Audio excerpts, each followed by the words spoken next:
You're listening to The Metal Lens.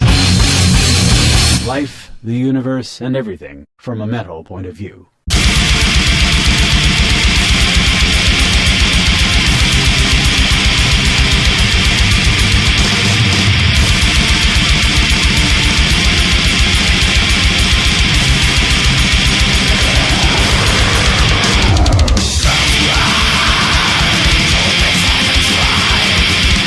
Hello, metal friends. Oh, hello, friends.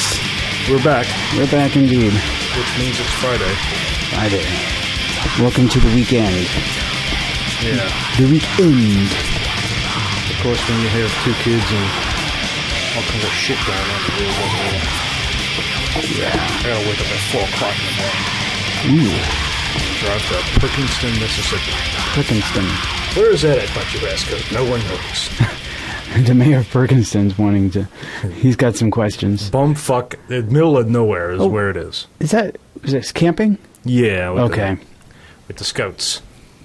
It's in between Wiggins and Socher. All right, that clarifies things. Thanks. Right. Oh, yeah, I know where it is now. Yeah. But anyway, the holidays are upon us. I know. And how about this heat, huh? Yeah. Hey, can I point something out, actually? This is kind of funny. I was, just today, I got done rendering editing and rendering 2 episodes from July. So I've got a bit of a backlog. Actually, I need to grab more audio from you, but anyway. So, yeah, in July, we were definitely talking about the heat. In July, we're bitching about the heat, and here we are. It is, December 6th.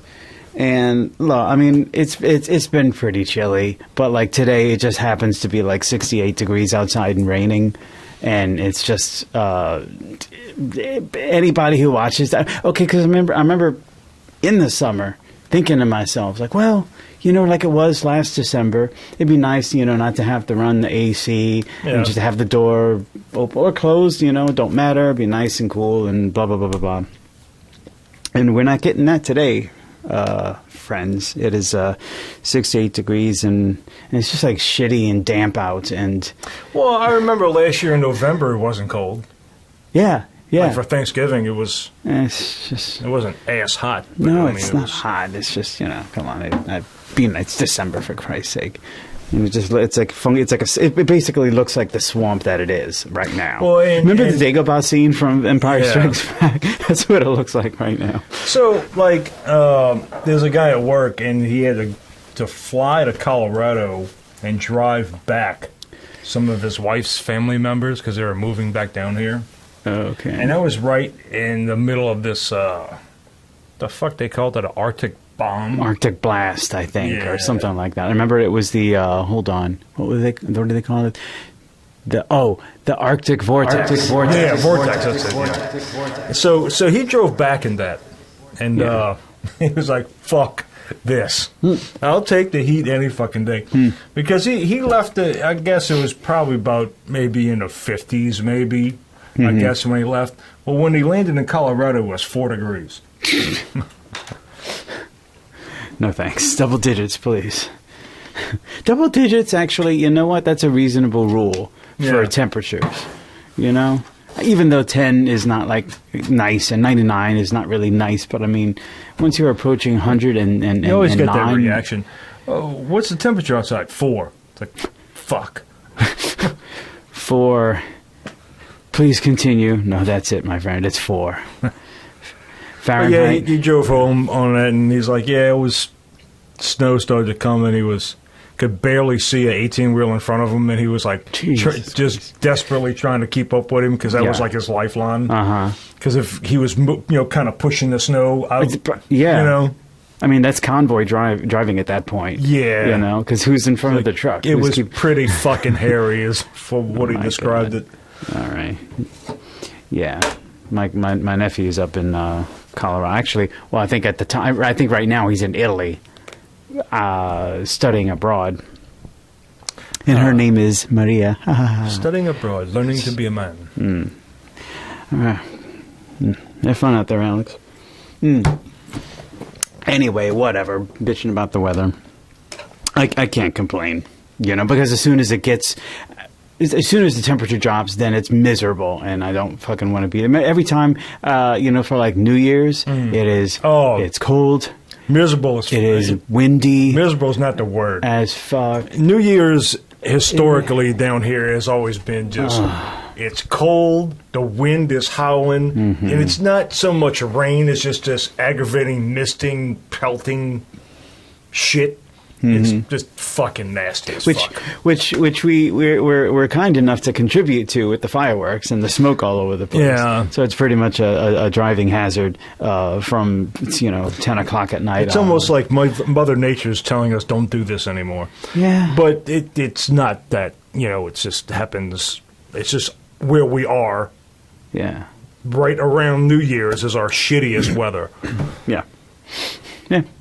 Yeah, it's sunny and beautiful in other places. Yeah. It's probably gorgeous in San Diego for New Year's. You can't fight Mother Nature.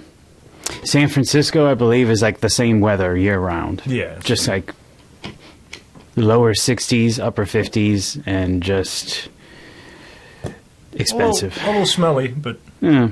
I've heard stories. I've been there once. Yeah? Yeah. How long ago was that? 2019, 5 years ago, 4 years ago. Yeah, 6 years ago, something like that.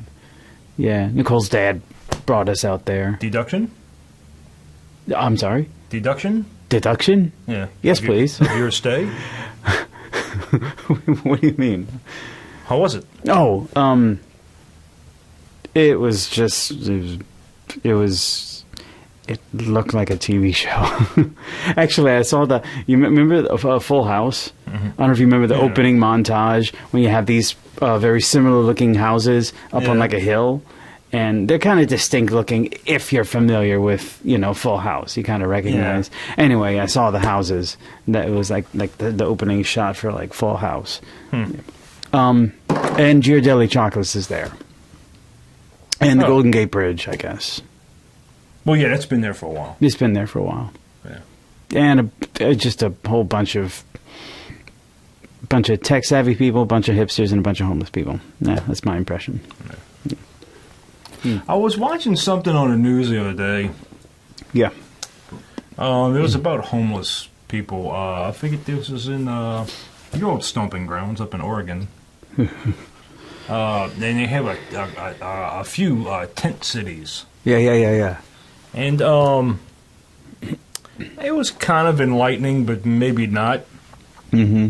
Because it's like you assume that every homeless person is just a waste of life. Mm. It's like, go get a job and buy a house. Well, the majority of the people have jobs. One lady was a postal worker. That was her career. She worked at the post office for like 15, 16 years. Yeah, they had another couple. Now, they had a little shady past, but the dude held the job. He was like some software fucking guy or whatever, which isn't a tremendously great job, not anymore. It was just an average job, All right, yeah. But what I didn't realize is, and maybe you can elude, is the housing market, the housing over there. And it's not so much that people don't have jobs, but they might not have six-figure fucking jobs to afford the housing. Dude. And I didn't realize the housing was that, Oh man, it was kind of bad when I was there. All right, so I lived in Oregon from 2005, my exodus for Katrina, until I moved back at the ass end of 2013. So 8 years.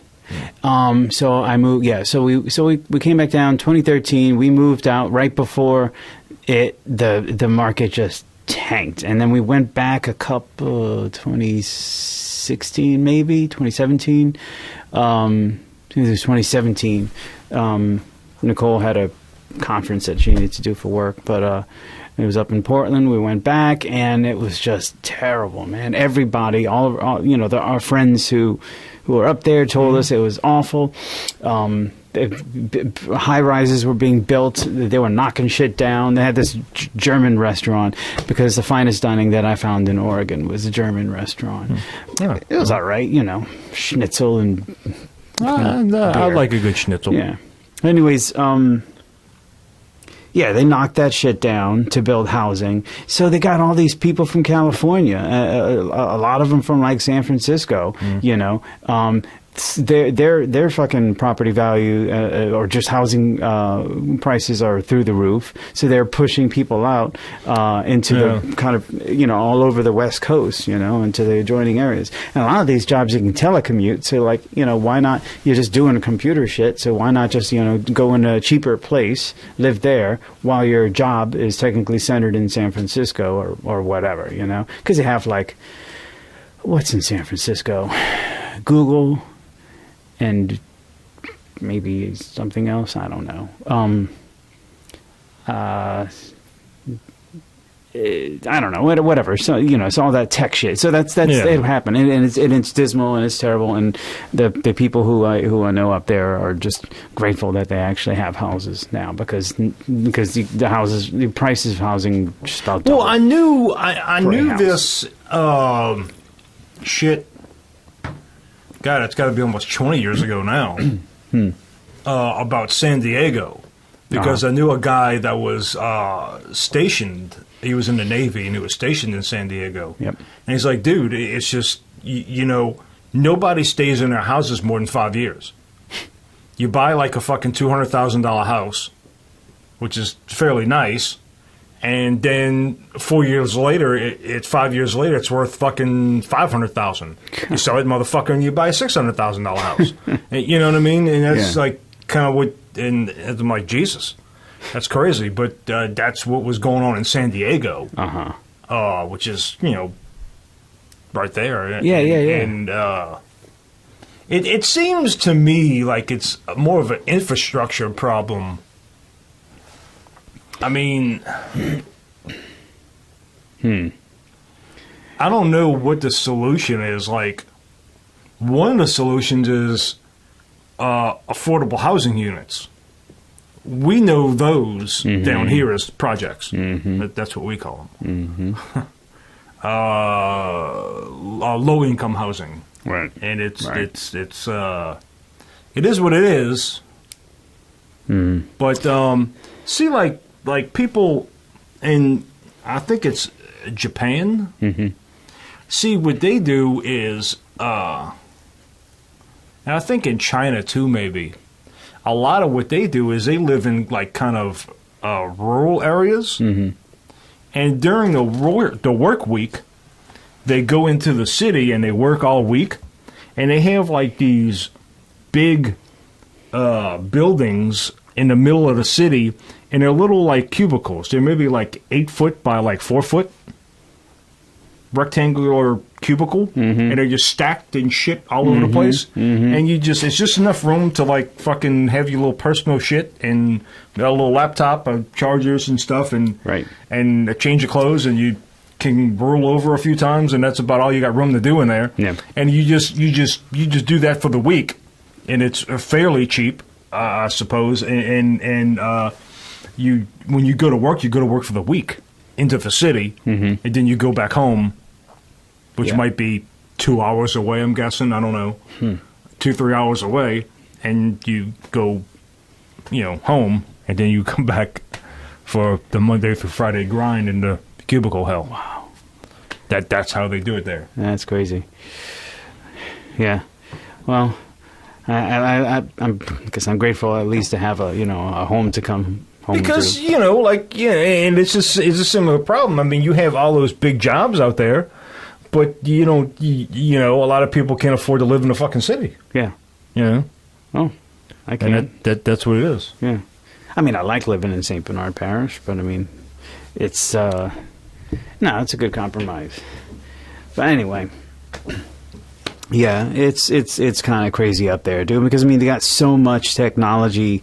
I mean, they got like I said, they got Google, On the West Coast, not just in California, but just all Silicon along Valley? all the way up to like Seattle. You got like Apple, and you got Microsoft, and you got, I think Oracle is up there somewhere. Yeah, I can't remember who else.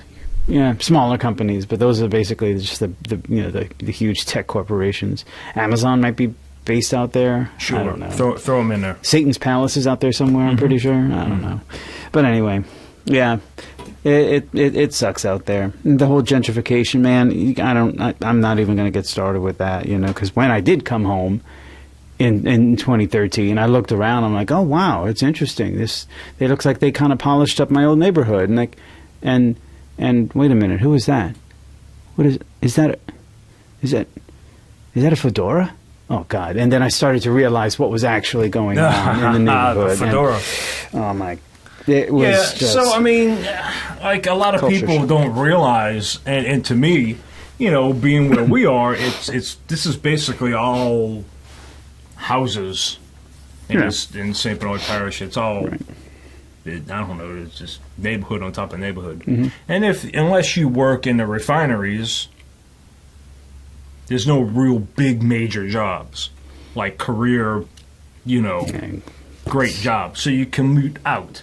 Mm-hmm. And that's what you do, like in Mississippi and Picayune and Poplarville and Courier and all those places. If you want to live there, you want to have this mile-long driveway that goes back into the woods into your house. Yeah, that's all great and everything, but if you still need to pay bills, well, you're going to have to travel an hour to find a real fucking job because there aren't any there. Right. So you just got to plan that out a little better, I guess. Well, we're not in a bad place. I mean, no. Well, I mean, you work over there, in Michoud, and yeah, and we got a couple of places. I mean, we got Michoud, we got Folgers, we got 2 oil refineries, the port, which isn't too bad. I guess Domino, maybe. Domino, but that's a terrible job. But anyway, but I mean, if you don't work in one of those big manufacturing facilities, then you're working at Walmart pretty much. Or you're driving to Avondale, or you're driving to Metairie or something. Mm-hmm.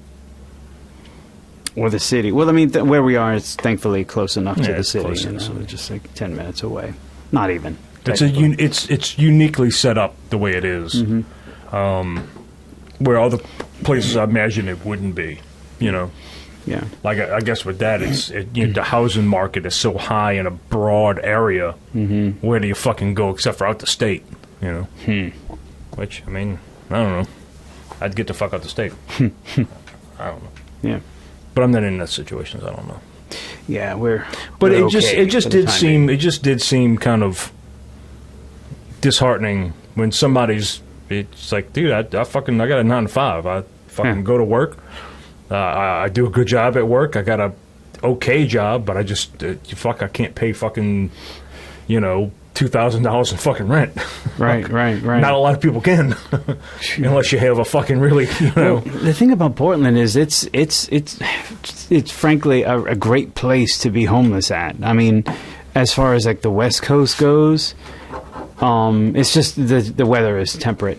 Yeah. Temperate enough so that, like, if you're stuck outside, if there's a freeze or something, you go find a shelter. But for the most part, you can just kind of bundle up and camp. Weather has a lot to do with it too, especially if you're homeless. So you gotta factor that in there in case you ever decide to be homeless. Yep. Because when we went to Vancouver, they had a good bit of homeless there, and the main thing is it's like there wasn't so many in June when we went, but like in the wintertime, it gets pretty loaded with homeless because the homeless can't stay in Montreal.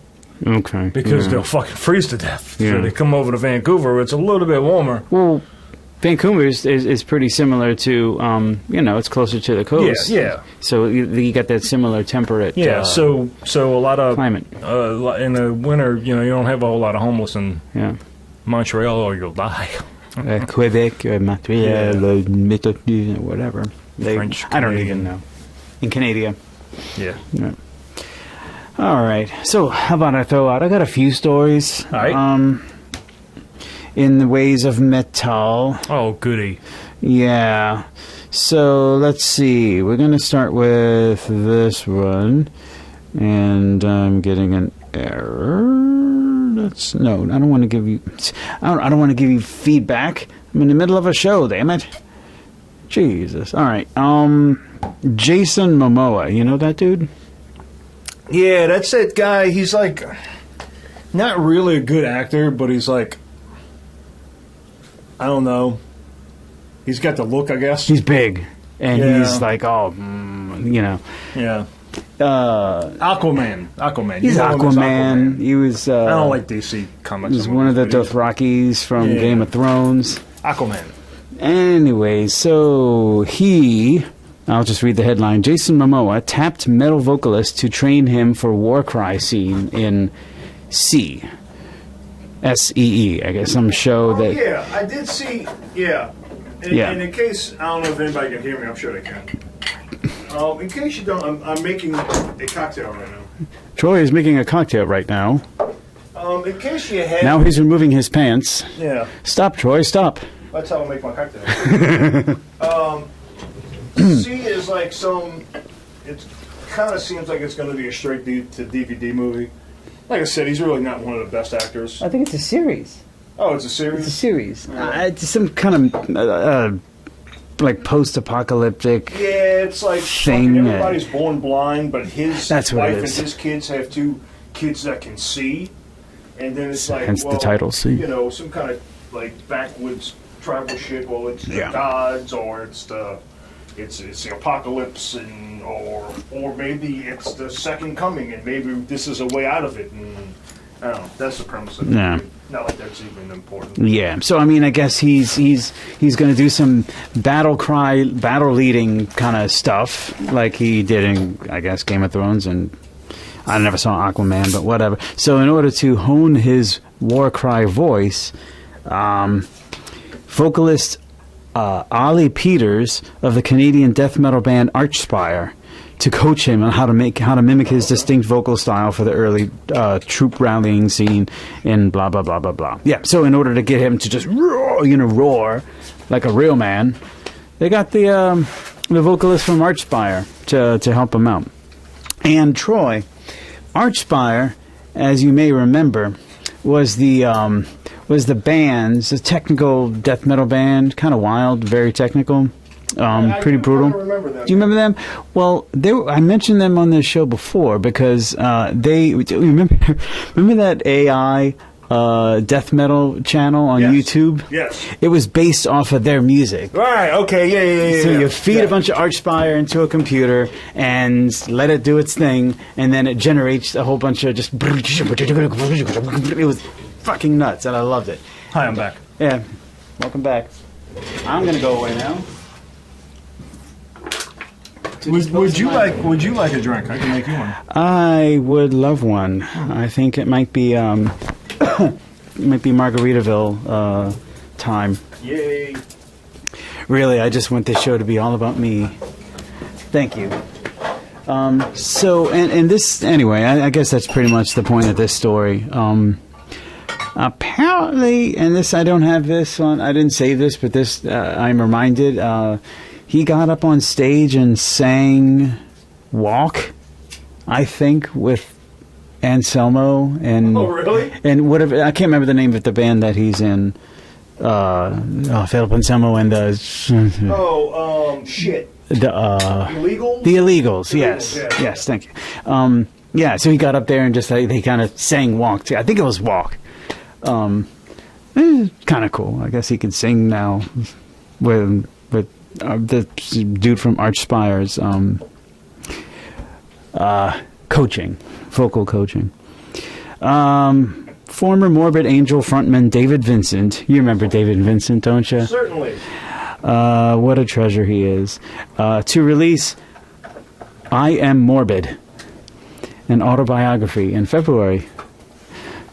Thank you kindly. Dude, and I listened since my first Morbid Angel album, which was Covenant. Cheers. The first Morbid Angel album, Altars of Madness.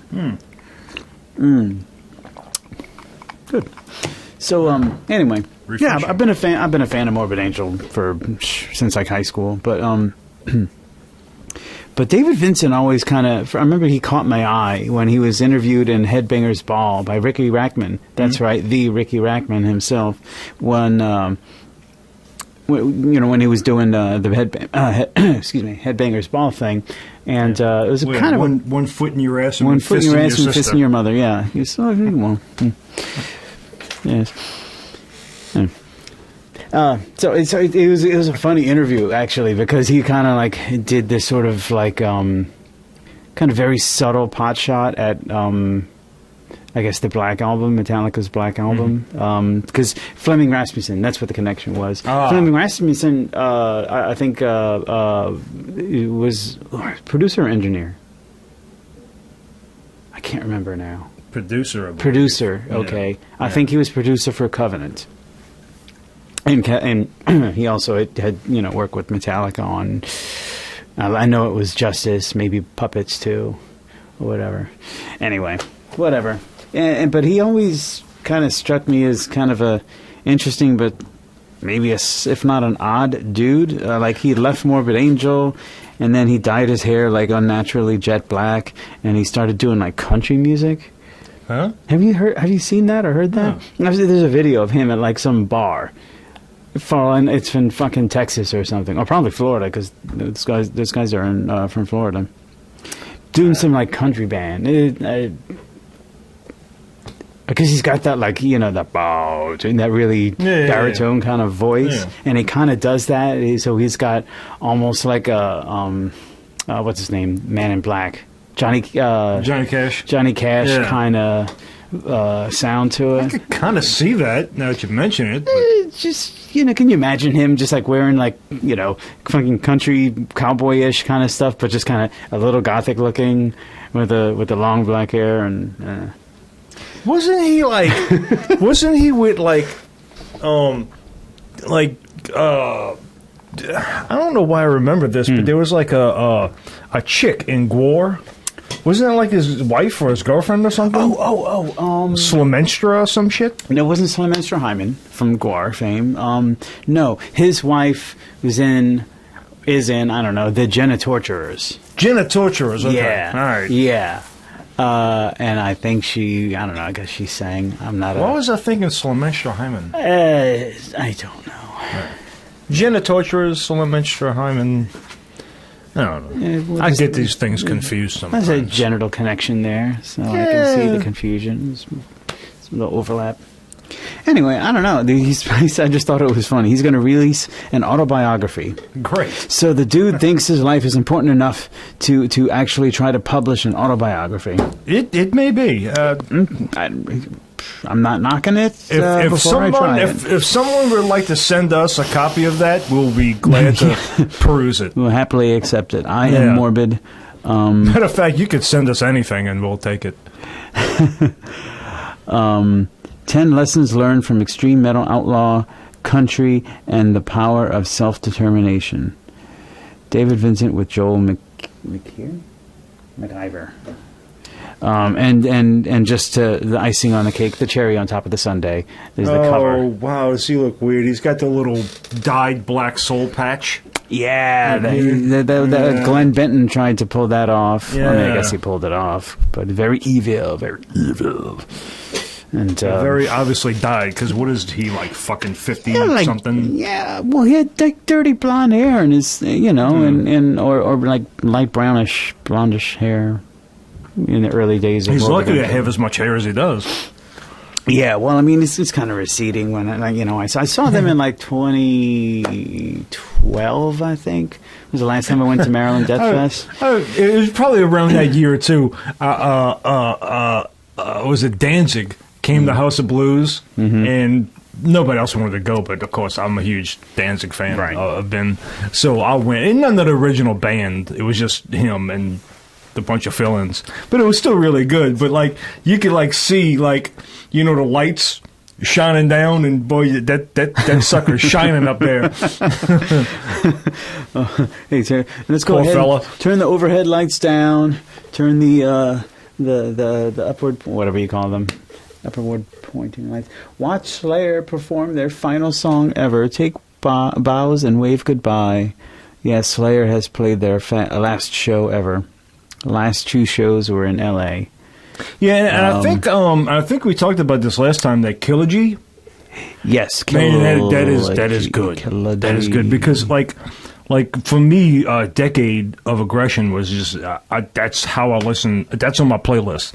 I don't listen to, Rain and Blood or Seasons in the Abyss or I don't go to the albums to listen to Slayer songs. I go to Decade Aggression and listen to it the way they did it live because I just thought it was so much better live. And Kilogy is a so much better live version of all those songs.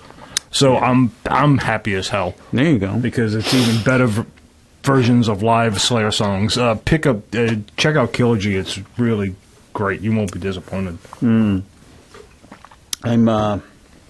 Did you play 1 or 2 of the tracks? I did. Okay. Yeah. I think it just sounds great. Yeah, I've been looking at a little bit of the live footage from their departure tour, and this isn't here, but apparently, Slayer, you boys. There you go. Apparently,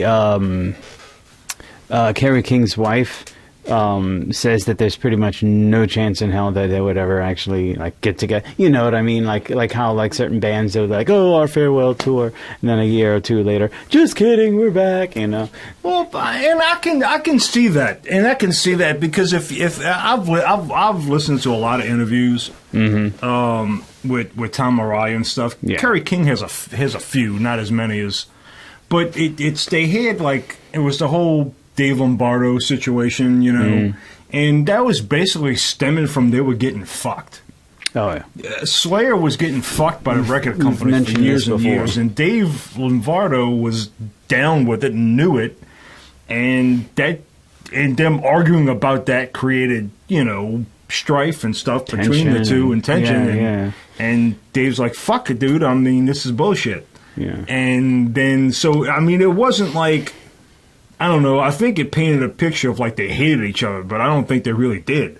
They just had this business disagreement, really. Yeah. But, when you really come and think about it, they got all that shit straightened out. They really did. For the past 2 or 3 years now, they're finally making money. And You're welcome, what else? What else does Slayer have to prove? I know Tom's got a couple of kids and stuff, and he talks about them a lot, so he's into that. And fuck, what else does the guy have to prove? Dude, I don't think they don't have nothing. They done prove what they had to prove years ago. They're legends. They are eternal. Farewell, Slayer. And more power to them. That was a fucking hell of a run. God damn. So, I was thinking about that earlier, can you, what would you say if, there's a knock at the door, and, fucking Kerry King or Tom Araya came walking in. It's like, hey, guys, what's up? Saw you, I was in the neighborhood. Whatever, or more accurately, hey, guys, I was in the neighborhood, because his voice is fucked. If you ever encountered one of those guys... Yeah. You don't really have to say anything. You know what I mean? No. Because they've been going through decades of oh, hey, Tom Araya, you're very, you idolize your band. You're very influential. Did you not know that? I've never been, and honestly, it's easy to get starstruck, but I've never been that way. I've met the guys from Pantera. I've met the girls from, what was that fucking band during that time? Because we went to Ozfest. We had backstage passes and shit. We met Jack Osbourne. Right. We met, God, what was that fucking girl band? Fuck. What were they like? Like metal. Was it metal? They were young. It was all girl band. Shit. I can't remember. But it was around that time. I almost met Max Cavalera, but it didn't happen. I've met... the dude, from Black Cobra, met both of those guys. I met Matt Pike from Sleeping, from High on Fire, and it's not, dude. It's they're regular. They really are regular fucking people. Yeah, I mean, and the last thing they really want to fucking hear, and I mean, I kind of came into a conversation with Matt, but I mean, you know,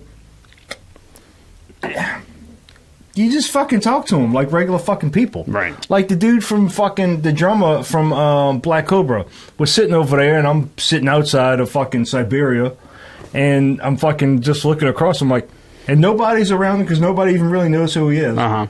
And I'm like from me to the fucking wall, I'm like, oh, fuck, that's the drummer from fucking Black Cobra. He's singing right there. So I'm like, fuck it. Hey, man, what's up? And we just started talking, and we started bullshitting. Yeah. And I'm like, and I didn't, like, gush over it. I started talking about what I knew. And I'm like, I started talking to him about, like, man, the fucking drum sound on this new album, Technical Demise, is fucking incredible. What the fuck did y'all do? I mean, this is because I mean, the drum, the sounds, it was all about that fucking guitar and everything. But then, like, for me, like Chronosphere is my favorite fucking album, right? But then, like, for this one, the fucking drums sounded so fucking good. And then he started talking to me about what he did. He changed fucking drums, and he uses wood fucking beaters for his kick drums. Huh. A lot of people are starting to do that now. Really? Gene Hoglan uses wood fucking beaters. Oh, wow, okay. And he's just, and he said that, and just the guy, you know, the different studios that they go to, you know, it's always different when you go in there. You're looking for a sound, and you get one, and then, you know, it's like, man, I want this fucking sound. And, you know, and he's like, the different, just talking about shit like that. And it wasn't like, dude, I think you're great. I love you and all of this shit. Yeah. Just talk to him about shit you know about him. Right. You know, right. And they're a lot more responsive, I find. If that's like, yeah, okay, great, fanboy, you get the fuck. Yeah. You know, if you just talk to him like a regular fucking person. I did that. And that was always my thing. Uh-huh. Like, I'll go in and I'll talk to a band, even just touring bands, not popular or anything, that we play with. Yeah. Like, this one, I don't even remember the name, but we played with Fawns. We played at Santos, and they were from Texas, I believe. I don't even remember the name. Oh, yeah, I do. It wasn't Sounding. Okay. And they're from Austin, I believe. And I noticed the bass player was playing a PVT-40. Like, which dude, is... that's a fucking great bass. You know, it's a legendary bass. And I'm like, man, so, like, we were kind of talking around him and stuff, and I wasn't really in the conversation. And then the bass player, he kind of, like, looks at me. I'm like, hey, man, that's a pretty sweet T40 you got there. He's like, yeah, dude. And then, like, the guitar player jumped in. It's like, man, you ever pick one of those? I said, fucking right I have, dude. He's like, dude, they are fucking heavy as fuck. They weigh like fucking 8 pounds, but they fucking sound good. I'm like, fucking right. And then we kicked off a conversation about that. Yeah. You know? Yeah. Just talk about shit that you know. Oh, that's great, man. And that's fine. I mean, I'm not saying like I would necessarily be starstruck. I'm just saying like you don't have to have those kind of like statements. I did that once to Dan Lilker. I'm sorry, Dan. I needed to get the picture so I can so I can take a fucking selfie with Dan Lilker of Nuclear Assault and Anthrax and Brutal Truth and fuck all whatever else he's in Fame. But I had to get my stupid selfie with Danny Lilker. Oh, and I guess maybe Melt Banana, too. That's one thing I fucking regret not saving from Katrina, was these photos that I took with fucking Melt Banana, dude, because those little guys were... And I'm not making fun of Japanese people, but they were all just little tiny people, and I was taking a picture, and... You did, like, all of them. Like, you just grab them all in. I kind of picked them up and, like, kind of rocked them to sleep, you know. No, I had a few pictures the giant that you are. No. Well, then all right, obviously I'm exaggerating, but, like, I'm sitting... I'm there, and they're kind of like in front of me, and they're like this. I miss Muppet Net, but you know, I ran into Tim Morse when he was playing with Anal Cunt. Oh yeah, and I didn't even know who he was, and then it's like, oh, I'm playing with Anal Cunt. I'm like, oh, okay, cool, I'm shooting the shit. Oh, and he'll be more receptive to talk to you because you don't know who the fuck they he didn't was. recognize. Right? Yeah. I just saw him. I don't even remember how the conversation came. A lot of Whatever. people like that are just thirsting for normal conversation with normal fucking Probably people. so, dude. Probably so. Anyways, moving right along. So this is killing me. I got to look up something. All right. I'll go ahead and this is the last couple things. Comedian Bill Burr reviews final Slayer show. I actually got chills. Yeah, well, I know that I mentioned before. Bill Burr plays drums, and he's a big Meshuggah fan. Yeah. So here he is at the final show. Yeah, I just thought that was kind of cool that he was at the last show. He's kind of talking about like they played 90 straight minutes and no encore, which I thought was a shit. I did feel a little bit sad. Tom Araya stood there looking at the crowd with a real sad look on his face before he waved goodbye. The whole crowd started cheering. Thank you, Slayer. Thank you, Slayer. And here's another picture.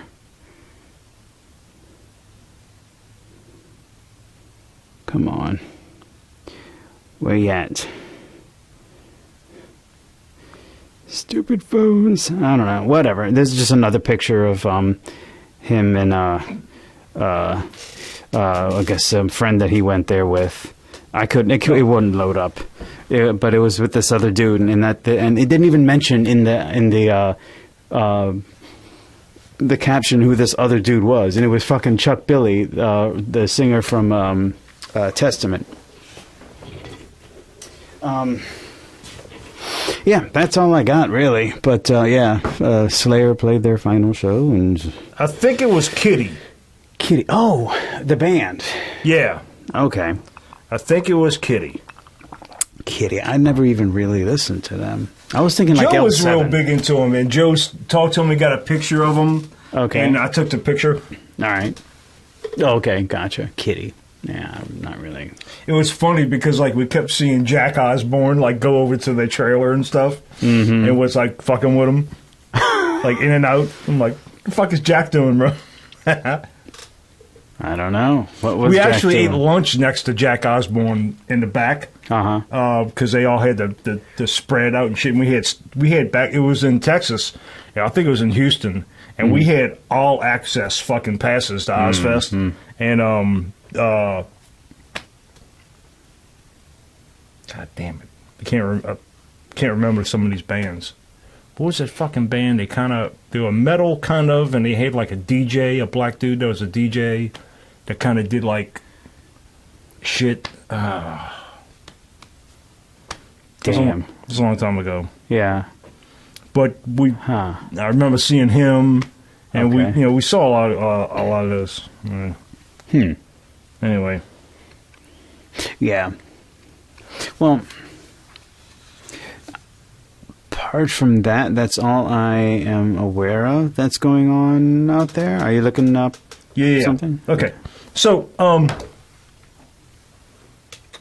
to me, the biggest fucking news. I mean, they got some big. This is in the ways of science. I'm going to take this. I'm going to take this time to go ahead and crack a toe.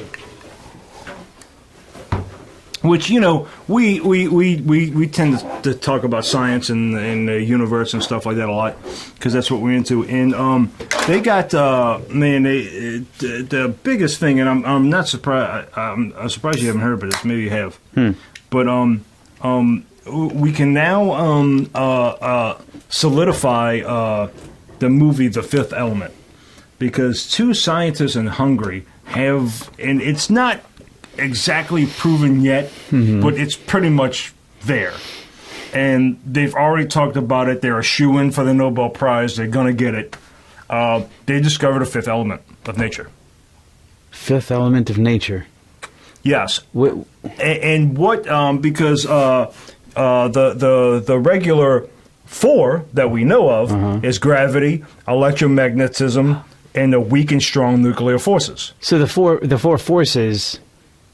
There's a fifth one. Now they've discovered a new one. Fifth force. And this goes back to, That's kind of a big deal. It's like they got shit out there that we don't understand. Well, what is it? Like dark matter. And this has a lot to do with dark matter. There's this is probably going to explain dark matter. And so we get into things like, well, we don't know what the fuck that is. Well, just give us a minute and we'll figure it out. Right. And so here you go. So, let's see.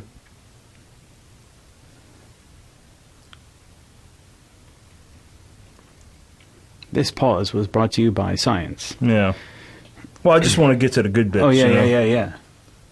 Dude, just today I was reviewing one of our episodes where I just kind of nonchalantly mentioned that, or you did maybe. I can't remember which one. Somebody said like, "Oh yeah, I think they might be figuring out dark matter. More to come. I think this has got to be it." Yeah. During the research on a possibility of dark photons as a cause of dark matter, the team fired protons at a thin strip of lithium. The positive charge overload changed the lithium into an unstable version of beryllium, which underwent radioactive decay as expected. But when the lithium was attacked with protons at an angle of 140 degrees, the number of protons, electrons discharged... See, I would have angled it at 130 degrees. Right. This made the Hungarian scientists conclude that the excess subatomic particles are being emitted by a new particle, 34 times heavier than the electron, which suggests there's an undiscovered force at work. So, I mean, this is big. This is a big fucking deal. This is groundbreaking shit. If this is true, which it's very, very, very close to being true, and understand, right? You got to be fucking fucking frog's ass tight. Yeah. On claims, in the scientific world. You got to double check your math. Yeah. Yeah. and so.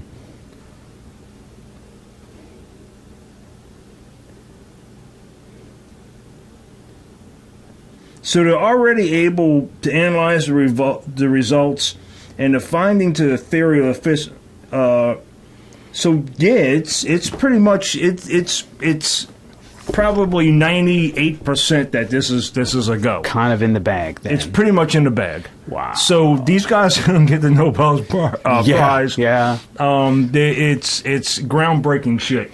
So, it opens up a whole new world of, like, dark matter. We didn't know what the fuck dark matter was. We couldn't explain it. Dude, I mean, that... And now we're going to, so... That pretty much... That may mean, to some degree or another, just basically having to rewrite physics. Yeah, well, pretty much. As we've been talking about before, like, okay, Einstein's special relativity and general relativity has done a very good job of sort of explaining the patterns and that mind we're seeing you, that in the is universe. still the best theory of the universe that we have. Right, but when you get down to these, to the atomic and subatomic level, then you're having to account for these quirky little things that happen that can only be explained by, right, the different forces. Okay, strong and weak nuclear force, electromagnetism, gravity to a lesser extent. And that's the thing, because I haven't quite figured out like how gravity really. What difference gravity really makes, or what part it actually plays, what role it plays on like the subatomic or even the quantum level. It's so weak and insignificant, and yet significant on a small scale, but significant on a larger scale. And now they're throwing in this fifth force. Woohoo! Hey, dude, what the hell are they going to call it? Well. I don't know, but... I think they should call it synchronicity.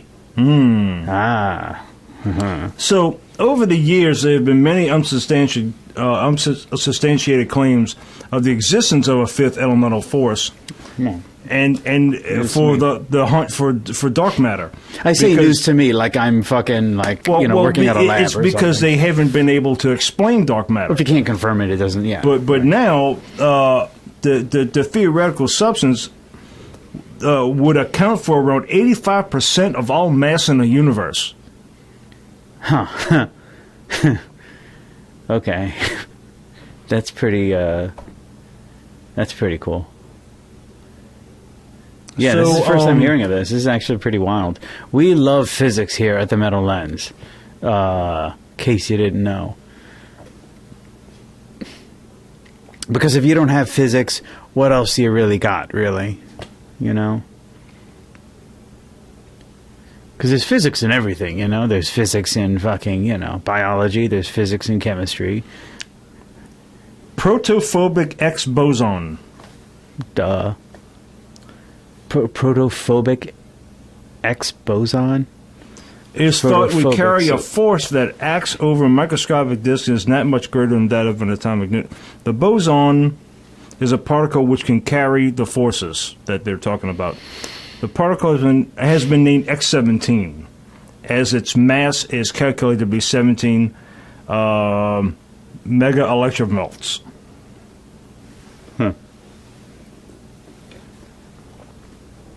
If anybody knows what the fuck he's talking about, comment below. Yeah, I mean, it's kind of strange, but I mean, it's just...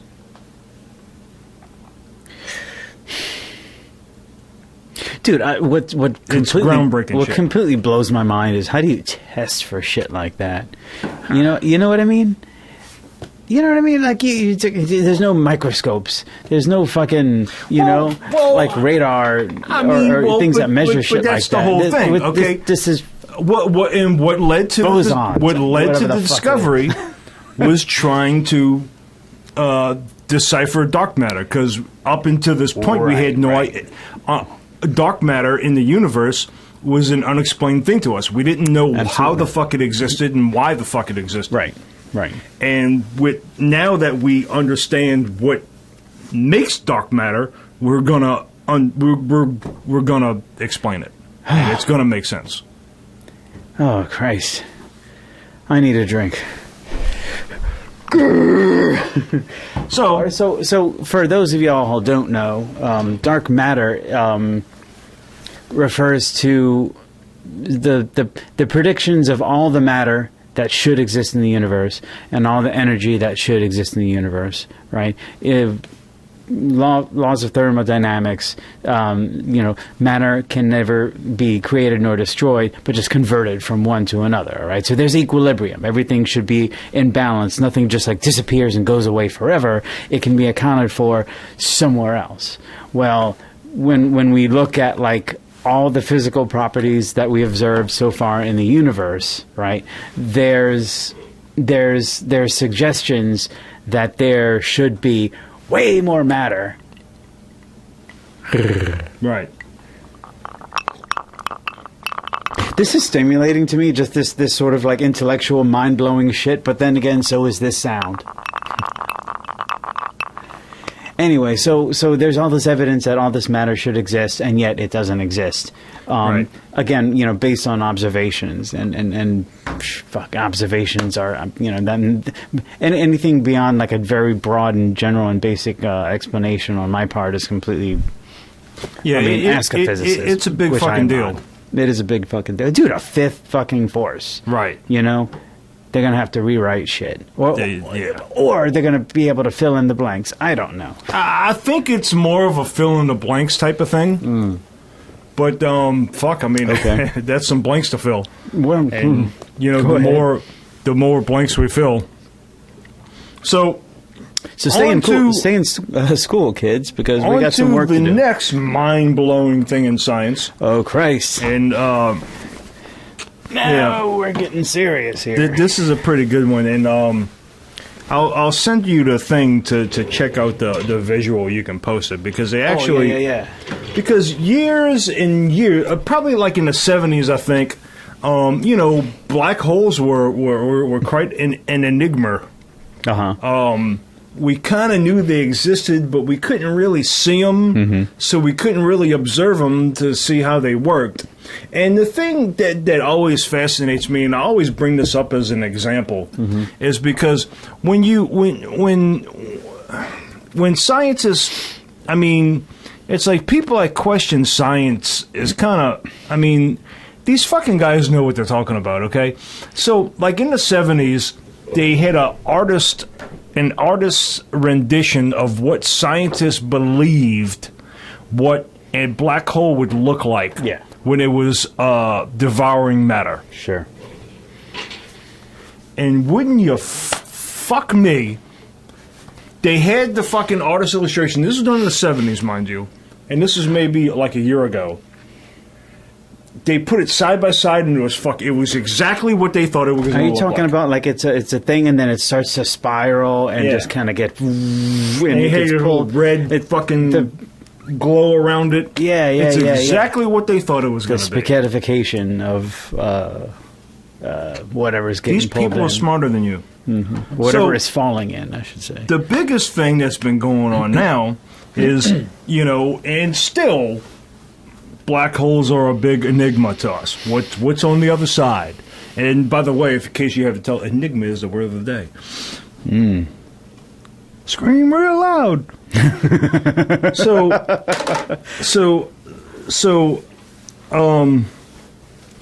An international team of scientists have discovered a stellar mass black hole with a mass 70 times greater than the Sun. 70 times. Okay. So large, it defies current theories on how black holes of its kind form. They called it LB1, and it is pretty much at the center of the Milky Way.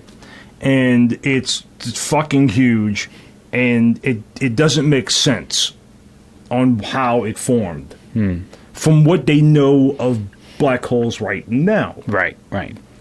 Which, and that's the thing about science, is when you find something that you can't explain, that's exciting. Yes. That's the good shit. That means we just need more science. How in the fuck... You run the math and you're like, this should not fucking exist. But it does. And that's where the work begins, you know what I mean? That's good shit. Oh, so the discovery of the monster black hole was announced this week in the reports of the latest. The Chinese-led team says they named it LB1 and is located 15,000 light years from Earth, our cosmic backyard, according to the release. Okay. Black holes of such mass should not even exist in our galaxy, according to most current models of stellar evolution. Okay. LB1 is an example of the most common type of black hole, a stellar black hole. They are the remnants of a star that died and typically have a mass of 10 to 24 suns. Scientists previously believed that stars in our galaxy will lose much of their mass in the end stage, the life cycles of stars, before becoming a black hole. But a stellar black hole as large as LB1 wouldn't be possible under this theory. This discovery forces us to re-examine our models of how stellar mass black holes form. While LB1's scale is unprecedented for a stellar black hole, much larger black holes formed through different means also exist. Supermassive black holes can be found at the center of most galaxies and can be millions of billions of times as massive as the Sun. Yeah. Think about that. Millions and billions times as massive as the Sun. Yeah. So you're talking like having a black hole get close enough to another black hole, and then you got a double black hole, and then you have that double black hole, maybe perchance meet up with another double black hole, then you got a quadruple, and then blah, blah, blah, blah, blah, blah, blah, blah. I mean... So I guess it's like... I guess what they're saying is like something that big and that massive should have never existed on our galaxy to begin with, to produce a black hole of this size. I'm wondering about the specifics of that. I wonder if it's because that would have disrupted the, I don't know, the architecture of the galaxy as or it would have just ate the entire fucking galaxy. Or it would have just fucked up, or somewhere in between those two. Because you know, like our sun, I don't have the life cycle of a star in front of me, but our sun, when it dies, is going to expand rapidly. That's the first. I guess that's yeah. It becomes a red giant. Red giant. I was thinking dwarf, but that's so. Yeah, it's a dwarf now. I think it's a yellow giant. Yellow giant. Yeah. Well, it's going to expand rapidly, and when it does, it's probably going to destroy Earth. Because I believe we will probably end up being as close to the sun when it expands as Mercury is now.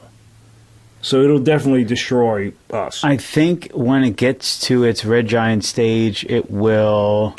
Let me see: Mercury, Venus, Earth, Mars. It will be the size of at least Mars's current orbit. Okay, so it will consume us. And I've heard it being speculated that with the expansion of the sun, the solar winds that's created by it would actually it'll gradually push all the other planets outward. Yeah, so that they might not necessarily be consumed, but actually would remain in a static. And in the process of doing that, it'll destroy our atmosphere. Our atmosphere will go away. It'll just rip the atmosphere off of the planet. Either way, none of us are going to be here to witness that spectacular moment. But then it goes through that, and then it condenses back down. It becomes a white dwarf, I think, or something like that. And then if it's massive enough and it retains its, keeps fucking fusing, it becomes a red dwarf, I think. I'm not sure. Yeah, not an astrophysicist. Right. And eventually it'll go nova. If it's massive enough, it'll go supernova. And if it's massive enough, it'll collapse. And then black hole yalla. Yeah. Fucking crazy, man. Yeah, and I have sound bites of supernovas. That's on the in quasar stars. That would be on the Hammer, the frequency 597. Yes. At the end. Yes. You can listen to quasar stars and supernovas. And more. Yeah, and more. By checking them out on Bandcamp. Or man. YouTube. I prefer you check it out on YouTube because I can keep up with it better. Mm-hmm. Yeah, Bandcamp is strange. Yeah, it is kind of weird. Yeah. So I have a one of those. You've been to the house. Those wireless speaker systems set up, and I'm not going to name them because they're not paying me. I pay them enough already. They're famous enough, and you can set up different channels, right? So I got my Pandora, subscription. So I could just tap into Pandora and it'll play it through the speaker system. I can go into my Plex library and play whatever the fuck I want that I have on my server or whatever, and so on and so forth. So the Bandcamp, I tried connecting that channel and it worked and it connected and I hit it and there's like no artists. Interesting. No artists, no albums, no nothing. It's like nothing's coming up, I'm like, that's strange. I mean, I fucking listen to everything. And then I realized that, after making a purchase, it will only allow you to play purchased albums. Ah. So, yeah. So anything that you like or listen to and just kind of like stream, and that's all nice. You cheap bastard, but, we're not going to let you, play this shit through your house. I mean, if I was doing this for a living, then yeah, you got to fucking pay for it. Mm-hmm. But since I'm not, it's YouTube. It's free to enjoy. Well, you know what I mean? I don't. And it's free to enjoy on Bandcamp right now, but. Well, anything that you want to listen to, there are so many ways to fucking just download it. And we had one of the comments one way or the other. We had one of the comments on YouTube because I guess somebody wanted to own it. So, like, please put it on Spotify. Wanted to own it? Yeah, I guess instead of just going to YouTube and listening to it, they wanted to buy it. They wanted to download it. Okay, gotcha. All right. But if I put it on Spotify, it's going to cost me money. And right. I just rather it just go to it. It'll be on YouTube forever. Just go to YouTube and listen to it. Yeah. Yeah, and and there is a type of way, I haven't done it, but you can convert the files and you can download it from YouTube. Yes, and that changes every couple of years because another service will get taken down, Right. and another one will pop up, and it's Right. all you just do a little Google foo, and you'll be able to figure you it out. kids can work around that. Y'all know how to do that shit. Exactly. Yeah, we're not. The days of fucking high speed tape dubbing are over, my Oh, friend. man, those are good days, too. Oh man, dude, remember that fucking tape that I made? You might remember this. This was like a painstaking. This was me, like hours of like sitting with my. It wasn't high speed because I was doing it, but I made a tape, and I would play a certain segment of a certain song, right? And then I would record. I would hit record, and then I would just go. I had them on pause, and I would play or unpause or whatever. And it would record that certain previously cued section of the song, and I would pause, take that tape out. I think I remember that. Take another tape out, and put another tape in, or maybe even a CD. It doesn't matter. It was just my stupid little hi-fi system. And I would record another little section. And then I would record, and we were talking like maybe little 5-second blips or less of different shit. And I can barely remember, how exactly what I started with and how it. I think I remember that though. I do, but I fucking did that as a fucking stupid teenager or 20-something-year-old, whatever. And I just take, pause, click, Because you pause, had other shit that click, you made. pause, stop. Well, I remember listening. Change tape. I remember Change listening CD. to other shit you made on that little. Was it a Tascam or a Fostex? Fostex. It was a Fostex. It was a Fostex. It was a Fostex. The Yeah. little 4-track that I had. Love that. I remember goddamn that thing. stuff. Oh yeah, dude. Oh god, I wish I fucking kept that shit. Yeah. That lo-fi garbage that we recorded, but it was so cool, dude. And the funny thing is, like now, like if I fired on my computer and I turned on one of the thousands of fucking like synthesizer yeah. plugins that I have, it would That be was the cool so shit easy about to that do, stuff because so like much more. I remember because I've done similar effects before and later, but it's like you had this one thing that you did on air and it was like everybody's like, what the fuck was that? Well, that was me with the microphone or doing or Yes. some kind of effect like that with my mouth, and that's how I made that effect. Yeah. And it just killed it with reverb, and that there you go. I'm like, oh, okay. Oh, dude. You just make sound effects, Dude. It was good stuff. I had this shitty ass late '80s Casio keyboard, and whatever ring-a-ding fucking effects boxes that I had. I remember I had the RP1. I remember I used the ever-living fuck out of that Boss Harmonist pedal. Yeah, that thing yeah. was amazing. Yeah. Dude, that is still a revered pedal. Do they still put that one out? No. Oh no, that Not the one's- original. Not the original. No, but that Oh, is dude. everybody loves that. Okay. That was a great pedal, man. I don't know what the opinion pedal. of the general public is, No, but everybody loved that pedal. the original Harmonist pedal by fucking- Boss. The Sepultura Rise. What do you think that was? That was an awesome album. What do you mean? All of Andre's Kisser's fucking leads was a Boss Homeless pedal. Was it really? Absolutely. Get the fuck out of here. Absolutely. Damn, I mean, he did like have a lot of All his automatic fucking harmonies leads in were it. a Boss Homeless pedal. 100%. It was a very smart pitch shifter. It was a harmonist pedal. It created harmonies. He said was you great. dial in the key, and But my favorite, my absolute favorite, dude. So there was. Geek the fuck out here. All right, so I remember one knob. It was key, so you dial in a key, and it was like whatever. They didn't have it wasn't chromatic.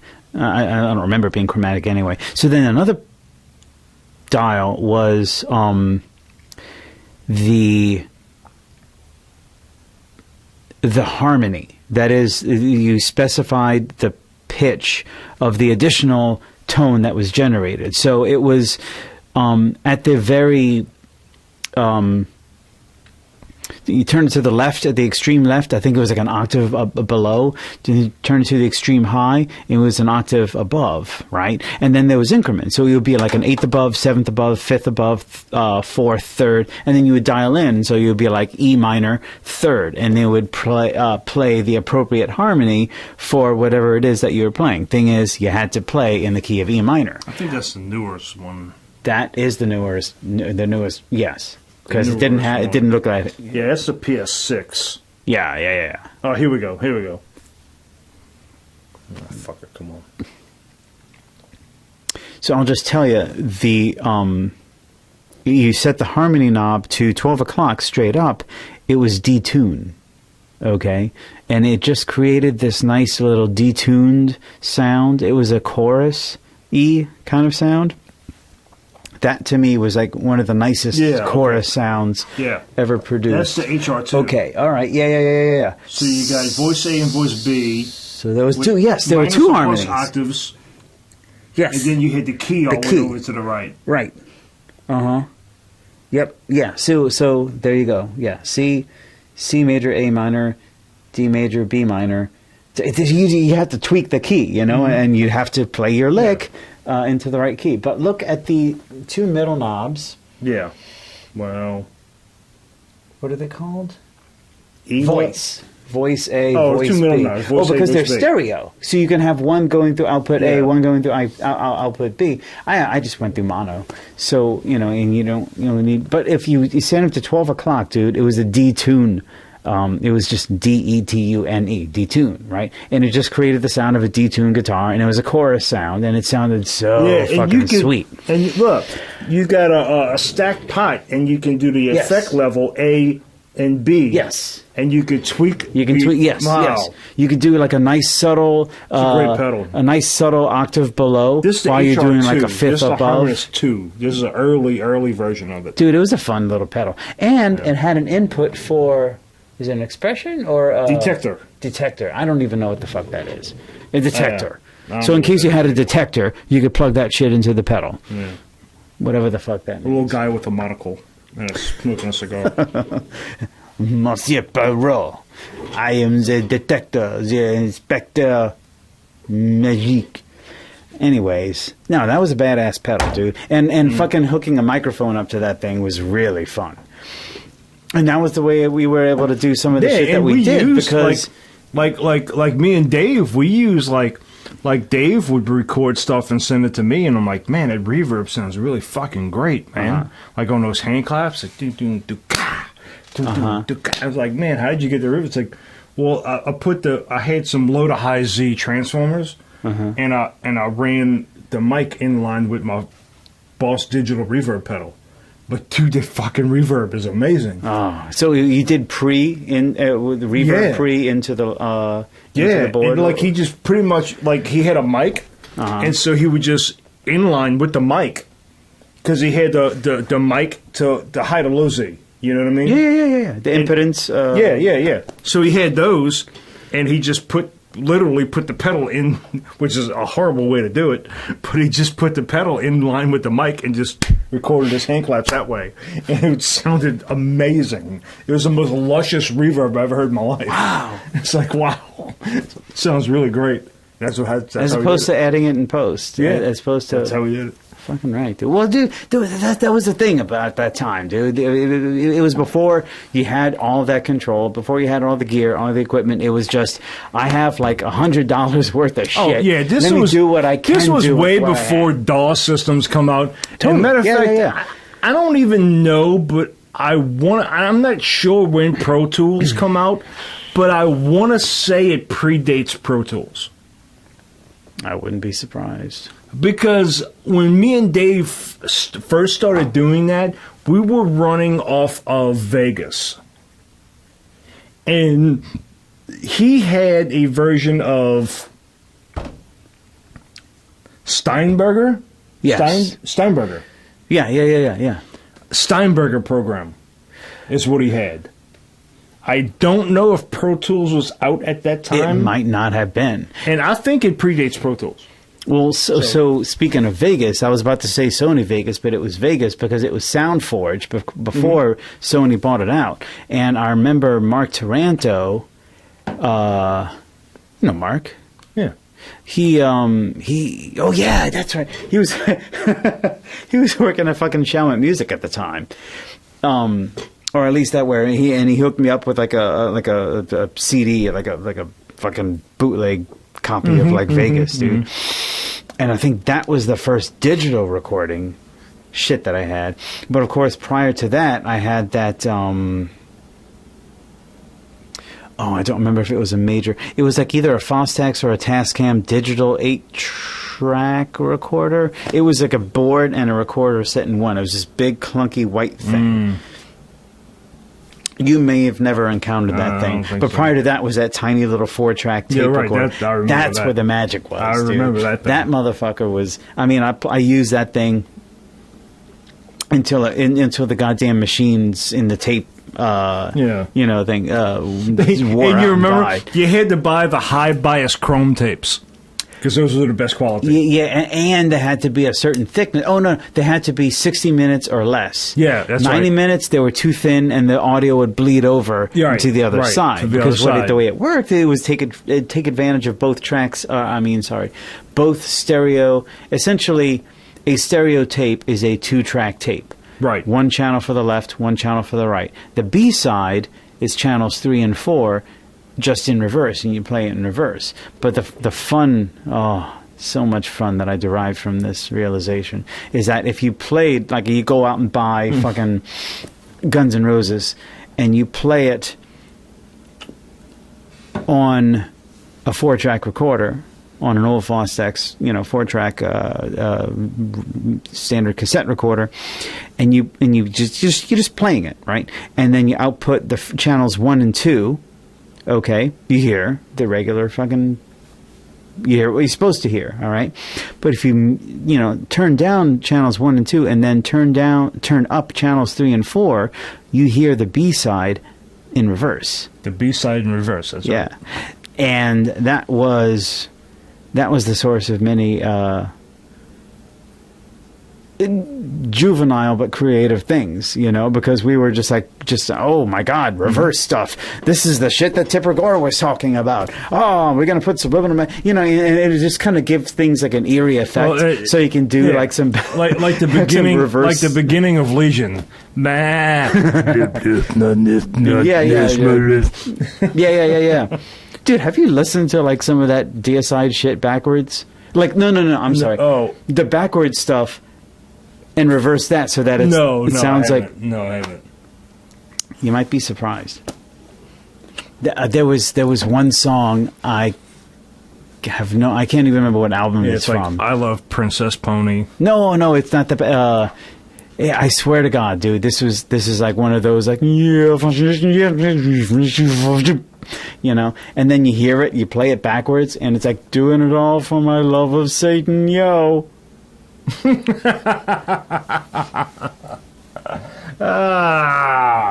I swear to God, dude, it's somewhere on some fucking DSI album. It's as the kids say, redonkulous. Yeah. So, but speaking of that, since DSI came up, sure, I threw. No, we don't want to talk about the list right now, but DSI Legion. Okay. It does hold a special place in my heart, mainly because of the bass work.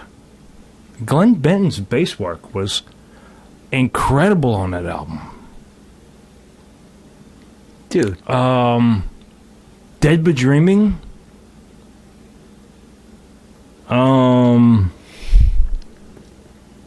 What was the other fucking song? All right, so they had the...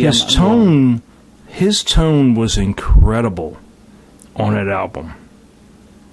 Just fucking great. I'm going to have to actually go on record as saying it's been at least 15 years since I've listened to that album.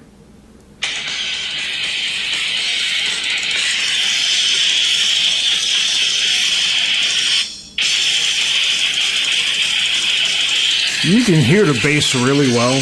Yeah. I just heard it. Yeah. And the tone is incredible.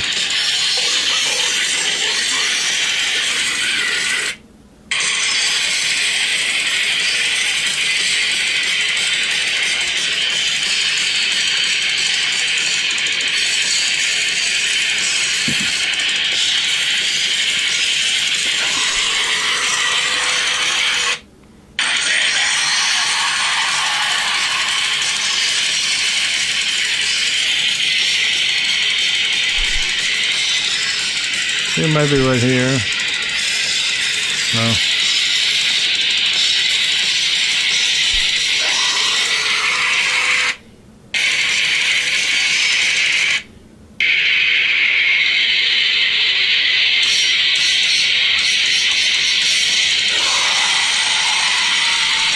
That's all the song is. But anyway, his bass work was just incredible. Wow. It's been a while since I've listened to that album. All right, so they have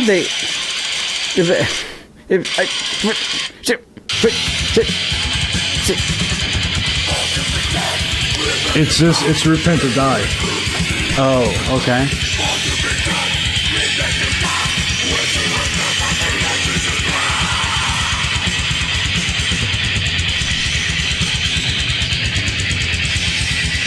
Oh, yeah. Uh-huh. No, I can hear it. How he gets to the breakdown.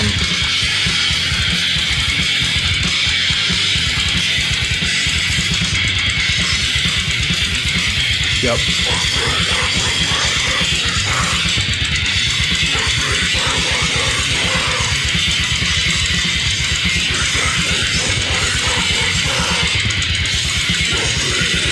So good.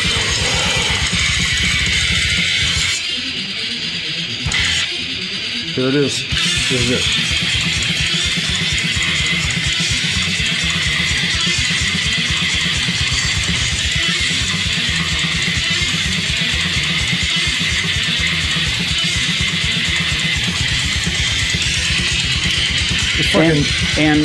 All right, so I'm fabulous bass work, Glenn. By the way, so I am going to go ahead and Beautiful. superimpose the, the mixed audio on top of that, so we can hear it in full fidelity. Repent or Die around 2 minutes and 30 seconds. Mm-hmm.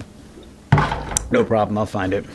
I have the album. Dude, I have not listened to that shit in years. I love that album. That was That's the second album, right? The second full LP. Second full LP. Okay, and Once Upon a Cross, I think, was after that. Once Upon a Cross. All right. Which actually, at that time, I kind of fell out of Deicide. And it was like, Deicide, and then Legion. You should have stayed in. Yeah, there's a lot of evil to be had there. Well, they've been pumping out albums, man. Oh, dude, look, I played you that track. Oh my God, this is when they had what's your boy's name from Cannibal Corpse? Semblance of the Light. After that, Incinerate Him. I don't even Incinerate Him, as in him. Yes, HYMM. Oh, very clever. Yeah. Atonement in Hell, Scars of the Crucifix, Till Death Do Us Part, Hell with God, In the Minds of Evil, Overtures of Blasphemy. I don't know. Actually, they all fucking. Yeah. God sucks. All right, yeah. I can't remember which album it was, but the Stench of Redemption, maybe. The Stench of Redemption. Yeah. The Funk of Apostasy. Anyway, you had your boy from Cannibal Corpse playing them with them for a little bit. Jack Owen. Oh yeah, Jack Owen. Yeah. There's shit. one track that I played for you a while back. It was a year or two ago. But I had Jack Owen. He was like ripping out the leads, dude. Just like this long, drawn out intro with some clean tone shit, and then a nice little flanger, and then bam, dude. It was brutal as fuck, dude. Wow. I'm gonna play you the track when this shit's over, and I think we should probably make it over soon. Yeah, it's going about that way. Time, but yeah, dude. But Deicide, I'm just gonna sneak preview. Mm-hmm. I'm just saying that DSI does absolutely make an appearance on the list, and we've got the list here. They make 2 appearances. Do they make 2 appearances? They do. Ooh la la. Very sexy. All right, so they make a couple appearances. So anyway, this is the list. This is something that we've been teasing, laboring. In other words, procrastinating. No, farting around and circle jerking over every spare minute. Anyway, this is our top fucking metal bands, and but I'll go ahead and say that it's going to be like we're going to go ahead and probably do it close to the new year. Yeah. Got to work on it still, but we've got we've identified some tracks or some albums rather, and it's going to be fun. So we'll go ahead it's a top album. Yeah, top album. We have to order it still, but it's going to be fun. It can't be greatest song. If you got an album that's got like 2 really great songs on it, it doesn't make the list. Yes, it's a whole piece of work. Albums. This is way back when they actually made CDs, and people had to listen to CDs in order to listen to music. What's an 8-track? I don't even know. All right, so we're going to go ahead and call it. Time of death is 9:47 p.m., Friday, December 6th. 66 degrees, light rain, and God damn it. Hey, you know what, Troy? That's it. Keep one foot in the basket and one twat in your eyeballs. Yeah, one foot in your ass and one fist in your sister. That's it. I gotta wake up at 4 o'clock in the morning. All right, fuck Goodbye, folks. See ya.